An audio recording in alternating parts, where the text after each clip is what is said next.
The course this year is really good. It really suits us as a team and suits me really well. I did good recons of the tour. But of course, from what we had last year and the experience we had last year and the feelings we felt, it's a feeling we want to feel again, for sure. I want to be better than what I was. It's going to be a tough task to wear yellow more than 4 times and win a stage, but I think we're up for the challenge. Yes, of course, it makes me nervous to have the pressure and the expectations are high. The more you perform, the more people expect you to perform. And if you don't, then you have to be prepared for the negativity. Self-doubt will always be there in an athlete. You always want to be better than you were yesterday. So if you wake up this morning and you're feeling a bit tired and not better than yesterday, then you're like, oh, this is not a good day. And then you start doubting. So yes, I fractured my wrist. Yes, it was terrible, but I think others got worse, in crashes. Kim, I can't remember last time you and I we met up. That was in Calbe 2024. Yeah, December 2024. In my first year, I think. End of your first season, yeah, with the team. And you told me your whole story and your journey into cycling and your journey also from Mauritius into mountain biking to Europe and racing and everything. Now we're sitting here in Tignes, less than 2 weeks to the start of the Tour de France. That I know there's a big goal for you. Yep, it is. Where you wore the maillot jaune last year. And so there's some big goals coming up. But why don't you tell me a little bit about everything that just happened in 2025, and then we can go in and talk about 26 after. Wow. Or more like the emotion from like behind the scenes, everything in Kim Le Court Pinaar's world, because it's been a roller coaster with ups and downs. Yep. Yeah, I think, going into the 2025 season, it was more of a, last we discussed was, okay, I've got potential. We're not sure where I can go, but we've got dreams that we want to reach. We knew that it was possible, but it's still that doubt of, let's see, if it happens, those dreams, then it's really a bonus. So going into 2025 was more of a, let's try and achieve as close as we can to those dreams and see how far I can go. And going into the season, it was more of a, almost like, I don't want to swear on camera, but almost like let's just, let's just do it, full gas. So you raced with almost nothing to lose. Yeah, and everything to gain. Yeah, exactly. And that's kind of how my head works, to be honest, because I do have everything to gain and nothing to lose at this point. The season was pretty much a very, very successful season for us as a team in general. I mean, not only for me, but for my teammates, with Justine and Sarah. And it's just been a phenomenal season for us. We've just made such a big leap as a team, as a whole, that it's just been, one of the best. I mean, I've not been in many seasons, but from what I've heard from my teammates and the staff of the team, it's one of the best seasons they've ever had, or any team could dream of. If you think of, national championships, victories amongst us, and stage victories in Grand Tours among us throughout, Giro and the Tour, wearing the leader's jersey in the Tour and winning a monument. And it's just crazy. I remember you telling me 3 months before you won the Liège that it was one of your big goals of the season, but one of these goals you dream of. But at the same time, you also told me that one of the most scary things when coming from the mountain biking into road cycling was sitting in the bunch, going downhill with 70, 80 kilometers an hour, where in a mountain bike descent, the obstacles, they don't move. Yeah. You find your line and go through them. So you had a very steep learning curve, but you were also, with the yellow jersey and everything else you just mentioned, Liège, you're also the first person from an African nation wearing the yellow jersey. I think for me, the team has, set me down actually in December camp. and even before that in October camp in 2024 discussing 2025. And we sat around a table, all the management and me. They did it every single rider. And in my talk, they basically asked what would I want to achieve as a rider, and would I be interested in going for GC in the Tour. Yeah, for me at first, I said no. I laughed at them, to be honest, and I said no. It's not really a goal yet. Yeah. Because I have so much to learn that for me to already look at GC when I've not even won a classic was beyond the fact that I can even think of GC, you know. I must first climb small steps. I wouldn't say small steps winning a classic, but I see it as a smaller step than going for a Grand Tour GC. And then we came to the point of the Liège where, yes, it's been a goal since the Tour de France 2024. As I mentioned before, that Liège has been a big goal. I was supposed to race Paris-Roubaix in 2025, and I pulled out of that race because I knew and I felt, discussing with my coach and the team, that it was best for me to maybe not put myself in a situation where danger could be there. Whether you crash or not, you can still injure yourself. Yeah. It's such a brutal race, Paris-Roubaix.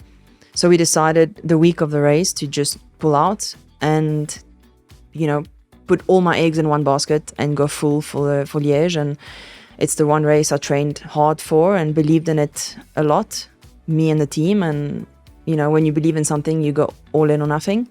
And the team kept on telling me also, you know, just relax, you know, we're going to work long term. Don't stress about jumping forward too quickly. And for me, my reply every time is, yeah, but I don't want to do it next year. Yeah. I don't want to do it tomorrow. I don't want to do it next week. I want to do it today. Yeah. Like, I want to win it today. I want to achieve today. And that's just how my brain works. So if I have the opportunity to do it, I will jump on it. Yeah. And that was also what I told them throughout the classics when we started discussing more about the Tour, and they started putting it more in my head about GC. Because of circumstances in the team and teammates, we had to opt for that option. And yeah, by I think April, May, I was like, okay, that's when we decided, let's do it. Like, I have to learn one day how to do it. So why not do it this year and just give it a shot? And if it works, it works. If it doesn't, I learn. If I win, I learn. If I don't, I still learn. So that's when we kind of opt for it and said, okay, well, I wasn't really trained for it, but we just went in all or nothing. And that's how we always did it with me. And they kind of rolled with it, which is quite cool. They never stopped me and kept me back. Because I remember also what you told me 18 months ago when we sat down and did the first episode with you, that the team already your first season, you had already some really good results, also the top 10 placements. But as you said, the team was super happy. But you told me that in your mind, there's only one thing and one goal, and that's winning. Yeah.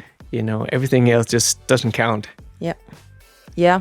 I think, I don't know, maybe some people have it, some people don't, that hunger of winning, that hunger of dealing with the pressure. It's something that's not easy. But somehow, yes, of course, it makes me nervous to have the pressure, and the expectations are high. The more you perform, the more people expect you to perform. And if you don't, then you have to be prepared for the negativity, you know, on the outside world, which is something you need to deal with as well, and block that outside world and just keep the people near you that knows your path and supports you no matter what. But yeah, the team has always been super supportive, and they believe in me 100%. Yeah. From, you know, the highest, from the sponsors to the management to the staff to the riders, my teammates. I mean, they all really 100% believe, and that's the reason why I perform so well, because I've got such a good surrounding. Do you still feel like the same Kim, or has success changed you a little, you think? I feel the same. I still get scared. I still have doubts. I still see sometimes others, you know, better than me, and it's something that never changes. And I think it's the same in most riders, just some probably doesn't admit it. Self-doubt will always be there in an athlete. You always want to be better than you were yesterday. So if you wake up this morning and you're feeling a bit tired and not better than yesterday, then you're like, oh, this is not a good day, and then you start doubting. But I'm lucky to be surrounded by the right people. my family, my husband. You know, my house is back in Mauritius, where when I go back, it's just the country I was raised in. You know, coconut trees and no media and no people screaming your name all the time, and you know, it's really chilled and laid back, and I love that peaceful mindset. And my teammates and the team, and they don't hype me up, you know. Even my coach, I win a race, I won Liège, and he will message me, fantastic, you know, congratulations, but he will not say anything more. I mean, he's proud, and he's proud of what I did and what we did together as a team, but he will not hype me to the point where, you know, I will think I'm better than others. Yeah. It's never come to that point. So yeah, I think I'm the same person. Obviously, I don't know how it looks from the outside, but in my heart, I don't feel a difference. Of course, you feel, you know, when you walk at the tour last year, you walk out the bus in yellow, and of course, there's a different sort of attention to you. Of course, the attention has changed. Of course, your name is a bit more known in the peloton, and that sort of thing has changed. But somehow, I feel like I've managed to still be myself and still know where I come from. And that's something the most important part is that I don't come from I come from a humbling place and not with wealth and, you know, just my life is just simple and it's still this way. I still keep it this way. Was something special from Mauritius that touched you after winning the Liège or riding all those days in yellow and everything else that happened to you last season? Yeah, I think, you know, when I go back home, it is more quiet than being in Europe. But the difference is that Mauritians, they are proud to see a fellow Mauritian perform so well and represent the country. When they walk up to you at a coffee shop in Mauritius, which they do a lot, of course, they stop me but it's not aggressive. It's not that they don't ask for selfies. Yeah, I mean they would, but it's different. It's more you feel that love and you feel that respect in terms of they're just proud to meet the Mauritian who is representing them, because I feel like I'm riding for so many others. You know, I'm not riding for myself alone. I'm riding for everyone else watching on TV. And I feel like that's how they feel. They feel like when I win, they also win. And that's the feeling I have when they stop me. It's not like that, you know, screaming my name and taking yourself and walking away. It's not at all that, you know, just having the picture or just having that sign and walking away. It's more about, they want to talk to me and they want me to talk to them and tell them about how I feel and how long I'm in Mauritius for and, you know, have that personal contact. A friendly contact. Yeah, and that's the big difference I feel with the Mauritians. Like, it's just so much more than just the fame side of things. It's more it's very hard to explain. It's just the proudness of just being a Mauritian and being part of history, you know, being part of that generation that is now, we're just thriving as a little island, you know, in other sports as well, you know, it's amazing. So it's very different feeling, and just to know that people are just so proud for the right reasons and supporting for the right reasons and not just for the fame side, that obviously boosts me a lot, and that makes me proud to be who I am and to be from where I'm from and to be Mauritian. I definitely felt it also when you reached out regarding the World Championships in Wanda and representing the country and everything. Coming to 26, you started out very strong. I think you had an overall 4th place at UAE. Well, forgot about that one. Then you looked very strong, Milano-San Remo. Unfortunately, a crash took you out there. Yeah. It was at the very finish. And then only a few weeks later, that terrible crash at the Tour of Flanders that fractured your wrist and required surgery. Suddenly, instead of building on last year's success, you were spending about 10 weeks recovering and watching the biggest spring races from the sideline, including Liège. Yep. Were you were defending champions. It feels like you've experienced, almost like we said at the beginning, every emotion professional cycling can throw at you in a space of a year. You know what? I feel like going into the season, it wasn't a smooth preparation for sure. I have injuries on the side that I'm dealing with, so it hasn't been smooth going into UAE. For sure, UAE was a race I wanted to perform well at. Fourth place is great, but I'm obviously always, like I always mention, I want to be better than what I was before, and before was third in 2025. So of course I want to be better than third, and we wanted to go for the win. Milan-San Remo was a big goal for my side. One of the big races I really wanted to perform, as I know it suits me quite well. But unfortunately, I think humans come first, and after that scenario, I had a lot of doubts, and I cried a lot about it with my team and with my husband, and I started asking me questions, or should have not. In the beginning, I'm like, yeah, this was the right thing, and then later on, you're more on the side of, if I carried on, I could have maybe gone back to the front and done something. But then you question so many things. But then in my mind, I'm like, you know what? I went with my heart and my gut at that moment, and that's just who I am. And if it's just to miss one biggest race of the season for another human being, then yeah, to me that's more important. So of course, luckily I wasn't really badly injured in that crash, but it could have been worse for others.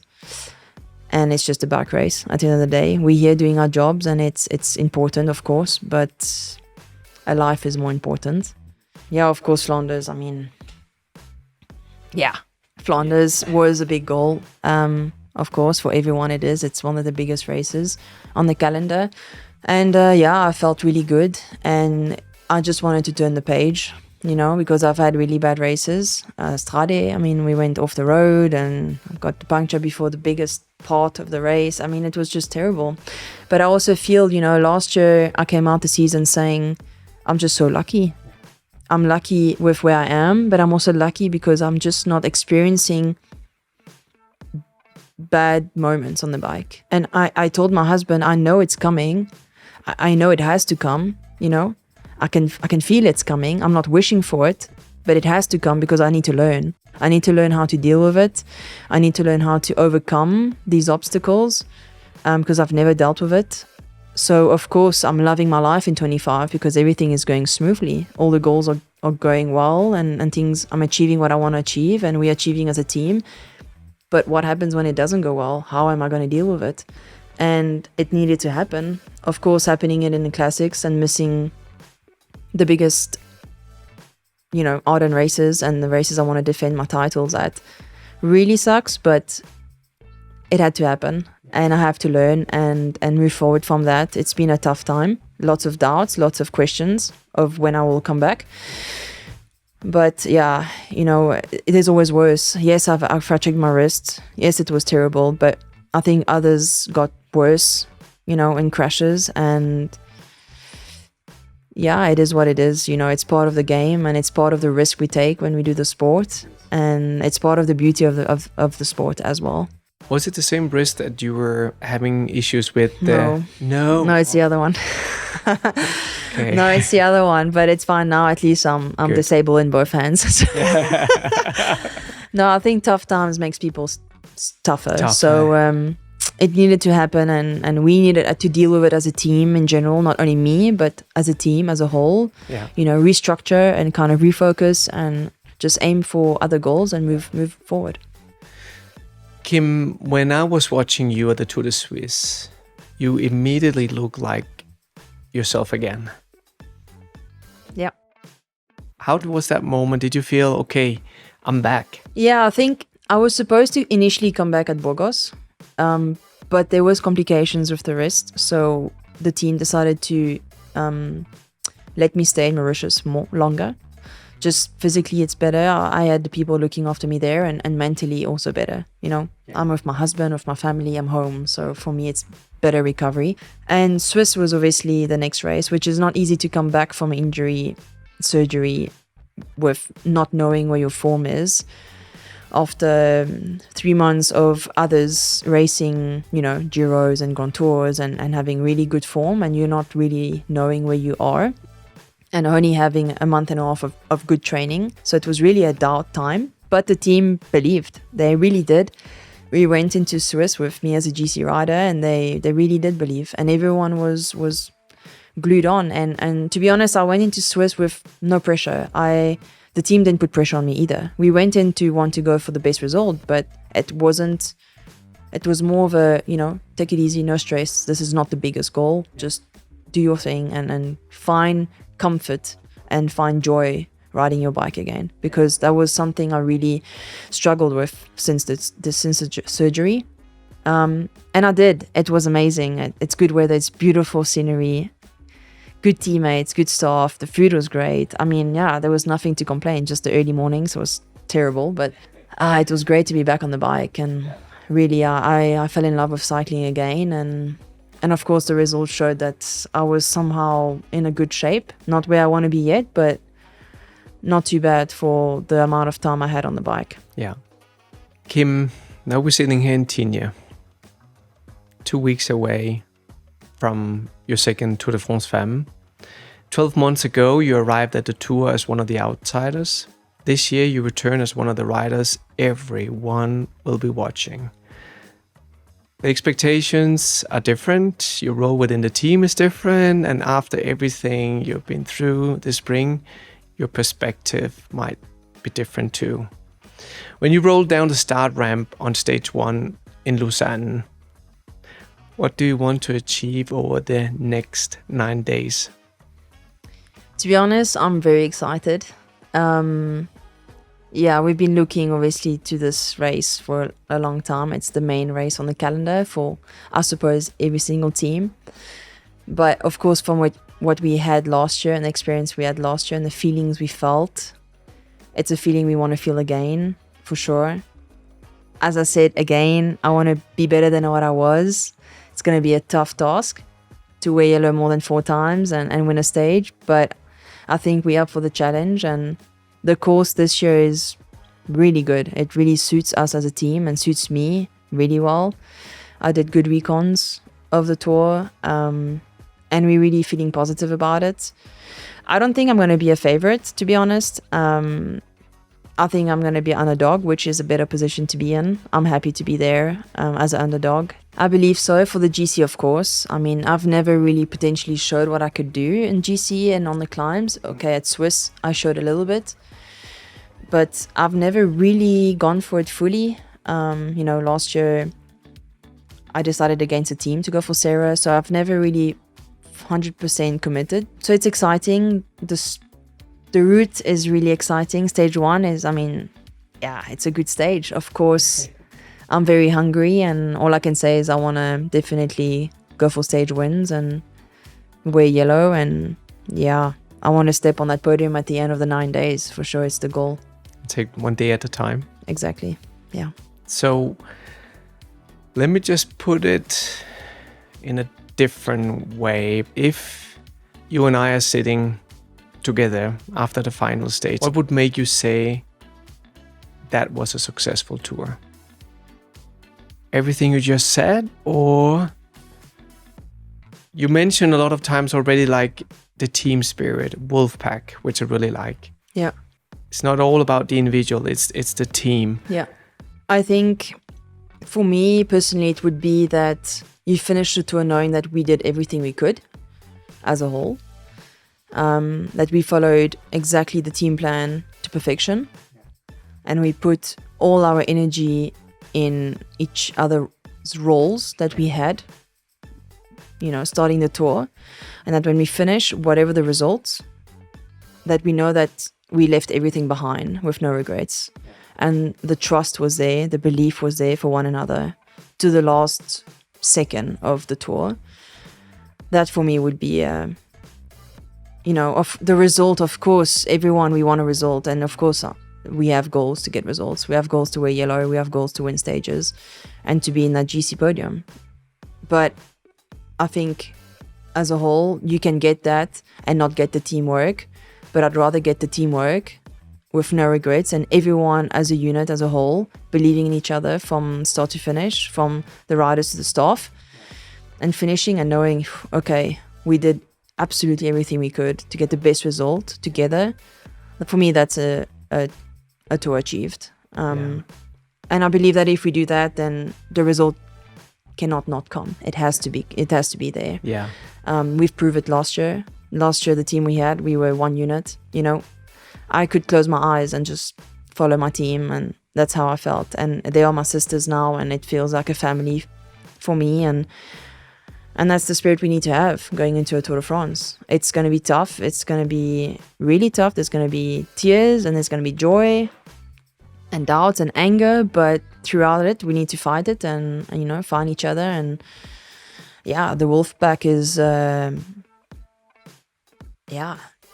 together we stand, and divided we fall. Like, that's just how it is. We have to be together, and we have to the end. That is so true. Kim, I think it's a really nice way to wrap up this episode. I think it was awesome. It was, you look at me, even had goosebumps. It's the way you explain it was the Wolfpack. Not kidding. Kim, right before we wrap it up, just one thing I want to hear first is 2 more goals or a couple of other goals for the rest of the season when the tour is over. One must also be the World Championships in Canada, because I think that route could suit you really, really well. Yep, it does. Yeah, it does again. Lucky me. But then we can bring back the rainbow stripes. yeah, of course, it's a dream. I tried last year, of course. It's very difficult. Maybe we should tell the listeners what we are referring to here. Yeah, I mean, my Mauritian flag looks like the Rainbow World Championship jersey. We changed the design to make people happy, but also to make me feel more like myself, and people know me for me and not for someone else. So yeah, bringing the rainbow back would be great. But then at this point, people would know me for real. Yeah. Of course, World Championship is a good course. It's a great course. And I'm already prepared for it in terms of logistics. So that's great. I'm bringing 3 staff from the team with me, joining a few of my Mauritian teammates there. So yeah, it's going to be great. I've never been to Canada, so it's going to be cool as well. My husband probably will come. Hopefully, we'll try and make it happen. And yeah, I mean, after Worlds, there's only 2 races. Only 2 races I'm doing in Italy. Of course, that's going to be great. But after the tour, we're going to, it's not confirmed yet, to Great Britain again. I've had bad memories last year about it. But we're going to go there, and there's a few races after that. I don't really have, particular goals in between the tour and Worlds. For now, it's just really big focus on the tour and Worlds. I've had to really focus on my rehab and my recovery of my wrist. So for me, it's just been really narrowing my vision and my focus for now, and we see what happens afterwards. Well, Kim, all the best of luck for the tour and the rest of the season, the Worlds and everything. Hopefully, I'll manage also to go to Canada. We're also doing some Castelli events over there, some activations. So definitely come over there and cheer for you. That's great. Can't wait to see you also in the Castelli kit again. Thank you. That would be great. So Kim, thank you so much again. Then enjoy the next few days, or the last few days here in Tignes. Maybe Castelli can be a sponsor of the Mauritian team. Yeah, that would be good. For the women, they were. Maybe for the men now. Exactly. I'm just sliding this into it. That would be an honor. Thanks, man. I appreciate it. That would be an honor. Kim, all the best of luck. Thank you. And I will leave a link to the first episode we did together in the podcast notes, which I think that all the listeners to go and take a listen to. Was our 3rd most listened to podcast episode in the 3 years that we've been running this show. And it was a very emotional, interesting episode. Thank you, Kim. And let's go downstairs and get some food now. Great. Thank you.